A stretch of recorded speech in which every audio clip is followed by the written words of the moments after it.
Welcome back to Boundless Books. Welcome back to Boundless Books. Today, we're diving into Chapter 1 of Mockingjay, the third book in the Hunger Games trilogy by Suzanne Collins, author of the Hunger Games series, titled The Ruins of District 12. This opening chapter immediately sets a darker and more emotional tone for the final installment of the series. Katniss Everdeen returns to what remains of her home after the devastating destruction of District 12 by the Capitol. The chapter explores grief, trauma, survival, and the beginning of open rebellion against President Snow. The story begins with Katniss Everdeen traveling back to District 12 aboard a hovercraft from District 13. Ever since the events of the Quarter Quell, Katniss has been living underground in District 13, recovering physically and emotionally from the arena. However, she feels disconnected and restless.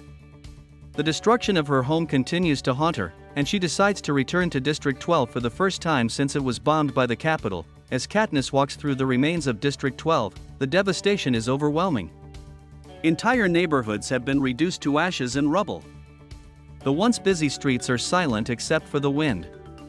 Homes, shops, and familiar landmarks are destroyed beyond recognition. Katniss reflects on how thousands of people lost their lives during the bombing.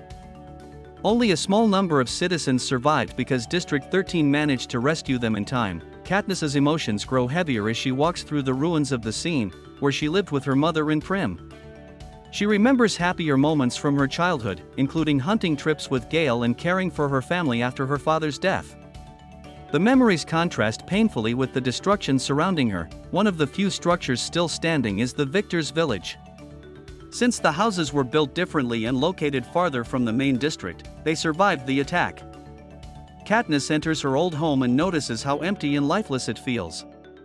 Dust covers the furniture, and signs of abandonment are everywhere. The silence makes the house feel almost haunted. Inside the house, Katniss discovers Buttercup, Prim's cat, still alive despite the destruction. At first, she reacts angrily because Buttercup reminds her of Prim and everything she fears losing. However, she eventually feeds the starving cat and allows him to stay with her. This emotional moment reveals Katniss's hidden vulnerability and how deeply she misses her sister. Katniss also discovers a white rose left behind in her house. She immediately recognizes it as President Snow's signature symbol. The rose terrifies her because it proves Snow has been inside her home and is still threatening her psychologically. The scent of the rose reminds Katniss of blood and danger. This discovery confirms that even after the arena, Snow continues to manipulate and intimidate her. Throughout the chapter, Katniss struggles with nightmares and emotional exhaustion. She feels trapped between being a survivor and becoming a symbol of rebellion. District 13 wants her to become the Mockingjay, the face of the uprising against the Capitol, but Katniss is uncertain whether she can handle the responsibility. The chapter ends with Katniss reflecting on the ashes of her old life. District 12 is gone, but the memories remain alive inside her. The destruction strengthens the reality that Panem is now fully at war, and there is no returning to the life she once knew. Key moments in the chapter include: Katniss returns to District 12. Katniss visits the destroyed remains of her home district for the first time since the Capitol bombing. The devastation of District 12, entire streets and buildings are reduced to ashes, showing the Capitol's brutality. Memories of the scene: Katniss reflects on her childhood, her father, and hunting with Gale. Victor's Village still standing. Katniss discovers that the Victor's Village survived the destruction.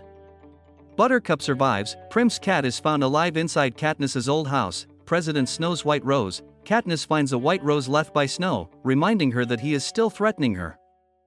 The beginning of open rebellion. The chapter establishes the emotional and political stakes of the war against the Capitol. Differences between the book and the movie. In the book, Katniss spends more time reflecting on the destruction of District 12 and her emotional trauma. While the movie moves through these scenes more quickly, the novel gives deeper insight into Katniss's thoughts about Prim, Gale, and her memories of growing up in the scene. Buttercup's appearance is more emotionally detailed in the book, showing Katniss's conflicted feelings more clearly. The white rose scene carries stronger psychological tension in the novel because readers experience Katniss's internal fear directly. The book emphasizes Katniss's uncertainty about becoming the Mockingjay more strongly than the film adaptation. Chapter 1 of Mockingjay, The Ruins of District 12, serves as a powerful and emotional beginning to the final book in the Hunger Games trilogy. The chapter highlights the devastating cost of war and the emotional scars left behind by the Capitol's cruelty. Katniss is no longer simply a tribute trying to survive an arena, she is now standing in the middle of a rebellion that could change Panem forever. The destruction of District 12 symbolizes the end of Katniss's old life and the beginning of a much larger conflict. At the same time, the appearance of President Snow's White Rose reminds readers that the capital's influence and threats are far from over. What did you think about Katniss returning to District 12 for the first time? Did the White Rose scene give you chills? Let us know your thoughts in the comments below, and don't forget to like, subscribe, and join us next time on Boundless Books as we continue exploring Mockingjay.